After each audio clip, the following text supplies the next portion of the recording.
다음 소식입니다. 주택 임대차 시장이 전세에서 월세로 빠르게 재편되고 있습니다. 지속적인 금리 인상으로 인해 이자 부담이 커졌기 때문인 것으로 분석되는데요. 자세한 내용 부동산 돋보기에서 살펴보겠습니다. 한국부동산학회 하정민 사무국장과 연결돼 있습니다.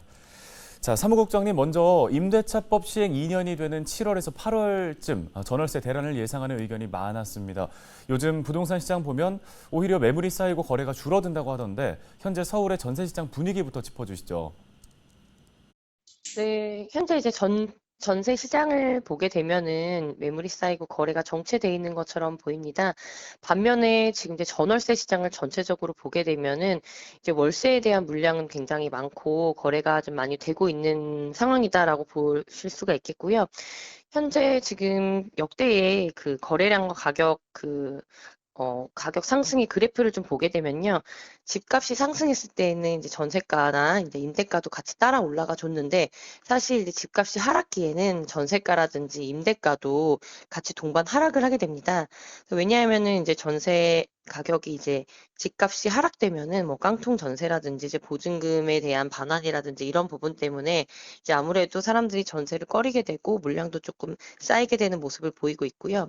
현재 시장이 굉장히 막 관망세, 보합세, 그 일부 지역은 조금 하락세로 돌아선 만큼 기존에 예상했던 그 전세 난보다는 지금 뭐 두드러지지 않게 전세가라든지 전세 거래량이 줄어들고 있다라고 말씀드릴 수가 있겠고요. 사실 집주인들도 전세보다는 월세를 좀 굉장히 많이 좀 선호를 하고 있습니다. 월세 수익을. 왜냐면 금리보다는 괜찮고 이제 집을 이제 구하는 세입자들 입장에서도요. 금리가 너무 많이 올라갔기 때문에 전세자금 대출을 받아도 그 돈보다는 월세로 전환하는 게 조금 더 유리한 상황이 많이 나타나고 있습니다. 그렇기 때문에 세입자들이 모두 세입자나 뭐 임대자나 다들 이제 전세보다는 월세를 선호하는 성향이 좀 짙어졌다라고 말씀드릴 수가 있겠고요.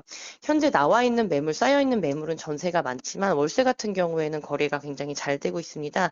그 기존에 나와 있는 이제 전세로 나와 있는 매물들을 좀 살펴보면 아무래도 대출 비율이 조금 높다거나 주택 가격 이제 하락 대비 기존의 상승이 너무 높았던 지역 같은 경우에는 이제 전세 물건이 나와 있어도 거래가 많이 안 되고 있다라고 말씀드릴 수가 있겠습니다.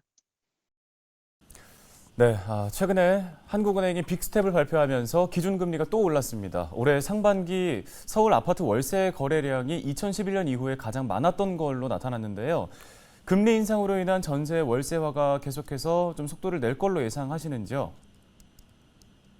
기존에도 이제 월세랑 전세 가속화에 대해서 이제 꾸준히 이제 조사를 해보면은 기존에는 과거 한 2019년도부터 보면은 40%대로 웃돌았습니다. 이때에도 속도가 굉장히 빠르다라고 말씀을 드렸는데요.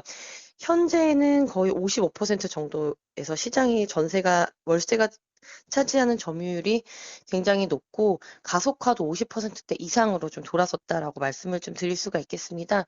기존에 이제 부동산이 나와 있는 물량이라든지 거래되는 것을 보면은 약 뭐 7대3 정도 비율로 그 전세가 우세했다면은 지금은 거의 이게 역전되다시피 해서 월세의 그 선호도가 굉장히 많이 높아졌다라고 말씀을 좀 드릴 수가 있겠고요.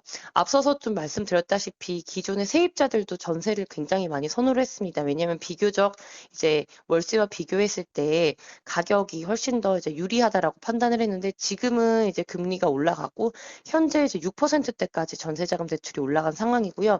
이제 빅스텝의 영향으로요. 0.05%씩 그리고 게다가 변동금리로 하게 되면은 7% 이상까지도 올라가는 것을 예상하고 있습니다. 따라서 이런 금리가 올라가는 상승 가속도라든지 변동금리를 생각했을 때에는 그래도 고정적인 월세가 조금 더 유리하다라고 생각을 하기 때문에 이제 월세를 많이 선호하는 모습이 많이 보이고요. 이 와중에 반전세 같은 경우에도 예년에 비해서 한 8.5% 거의 10% 가까이 증가를 하고 있기 때문에 이제 월세가 대세적으로 좀 퍼지고 있다. 전세가 점점 더 줄어서 자취를 감추는 모습을 좀 보이고 있습니다. 네, 월세 비중이 높아지는 만큼 세입자들의 주거비 부담은 커지고 또 실질 소득은 줄어드는 악순환이 좀 우려됩니다. 주거 취약계층을 위한 지원 대책이 필요하지 않을까 싶은데 어떻습니까? 현재 이제 청년들을 대상으로 주거 취약 계층들을 위해서 뭐 보증금이라든지 전세금에 그 저리 대출이 나와 있는데요. 사실 이 부분이 조금 주거 취약 계층들을 위해서 좀 확대가 되어야 된다라고 보고 있고요. 어쨌든 공급량을 늘 대상으로 늘리는 것은 조금 현재로서는 굉장히 좀 어려워 보이기 때문에 보증금에 대한 지원 제도라든지 아니면은 대출 이자 등을 좀 저리로 낮춰주는 부분을 좀 적극적으로 검토해야 될 것 같습니다. 네, 알겠습니다. 여기까지 듣겠습니다. 하정민 사무국장이었습니다.